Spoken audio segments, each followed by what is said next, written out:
Kakkanad Kennedy മുക്കിന് സമീപത്തുള്ള ആക്രി സംഭരണ കേന്ദ്രത്തിൽ തീപിടുത്തമുണ്ടായി. രാവിലെ 10:45 ഉണ്ടായ തീപിടുത്തം 12 മണിയോടെ നിയന്ത്രണ വിധേയമാക്കി. 15 യൂണിറ്റ് ഫയർഫോഴ്സ് സംഘം സ്ഥലത്തെത്തിയിരുന്നു. തീപിടുത്തത്തിന്റെ കാരണം വ്യക്തമല്ല.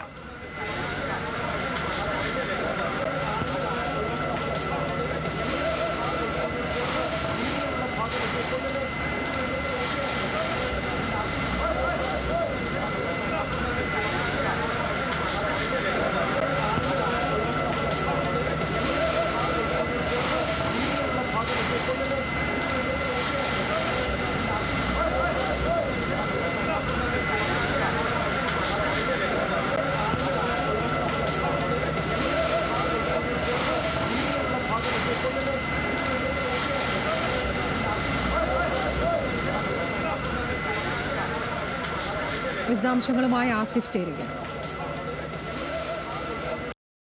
ഇന്ന് രാവിലെ ഒരു 10:45 സമയത്താണ് ഈ കെന്നഡി മുക്കിൽ ഈ ആക്രി സാധനങ്ങൾ സൂക്ഷിച്ചിരുന്ന കേന്ദ്രത്തിന് തീ പിടിച്ചത്. ഒരു സൈഡിൽ നിന്ന് ആരംഭിച്ച തീ വളരെ പെട്ടെന്ന് തന്നെ മറ്റു സ്ഥലങ്ങളിലേക്കും പടർന്ന് പിടിക്കുകയായിരുന്നു. ഈ ബാക്ക് സൈഡിൽ നിന്നാണ് ആദ്യം തീ കണ്ടതെന്നാണ് നമുക്ക് ഇവിടെ നിന്ന് ആ സമയത്ത് ഇത് കണ്ട ആളുകളടക്കം പറയുന്നൊരു പ്രധാനപ്പെട്ട ഒരു കാര്യം. പിന്നീട് ഫയർഫോഴ്സ് എത്തി തീ അണയ്ക്കാനുള്ള ശ്രമം നടന്നു. പക്ഷേ അത് വലിയ രീതിയിൽ ആളിക്കത്തുന്ന ഒരു നടപടിയായിരുന്നു ഉണ്ടായിരുന്നത്. വലിയ രീതിയിൽ കറുത്ത പുക ആ സമയത്ത് ആകാശത്തേക്ക് ഉയർന്നിരുന്നു. എന്തായാലും ആ സമയത്ത് ഇവിടെ നാട്ടുകാരടക്കമുള്ളവർ പെട്ടെന്ന് തന്നെ ഫയർഫോഴ്സിനെയും മറ്റും വിവരം അറിയിക്കുകയും അങ്ങനെയാണ് പിന്നീട് പെട്ടെന്ന് നടപടികളിലേക്ക് കടക്കുകയും ചെയ്തത്. ഏകദേശം 10:45 സമയത്താണ്. നാട്ടുകാരാണോ ഈ പുക വരുന്നത് കണ്ട് നാട്ടുകാർ അറിയിച്ചനുസരിച്ച് ഫയർഫോഴ്സ് വന്നു. പക്ഷെ ഇങ്ങോട്ട് കയറാനുള്ള ബുദ്ധിമുട്ടുകൾ JCBക്കും ടാങ്കറിനും ഉണ്ടായിരുന്നു. അതെല്ലാം ഒഴിവാക്കി ഇവർ 10-15 യൂണിറ്റുകാർ വന്ന് ഇപ്പോൾ നിയന്ത്രണ വിധാനം ആക്കിയിട്ടുണ്ട്.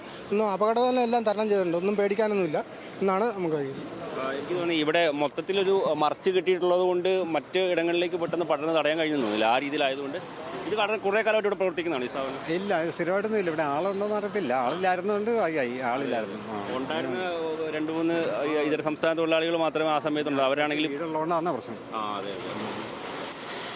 എന്തായാലും ഇപ്പോൾ നമുക്ക് ദൃശ്യങ്ങളിൽ കാണാൻ കഴിയുന്നതുപോലെ JCB ഉപയോഗിച്ച് ഇത് ഇളക്കി മാറ്റിക്കൊണ്ടുള്ള നടപടികൾ പുരോഗമിച്ചുകൊണ്ട് ഇരിക്കുകയാണ്. ഇത് പൂർണ്ണമായും നിയന്ത്രണ വിധേയം ആയിട്ടുണ്ടെന്ന് നമുക്കറിയാം. അത് മറ്റ് സ്ഥലങ്ങളിലേക്ക് പടരുന്നത് തടയാൻ കഴിഞ്ഞിട്ടുണ്ട്.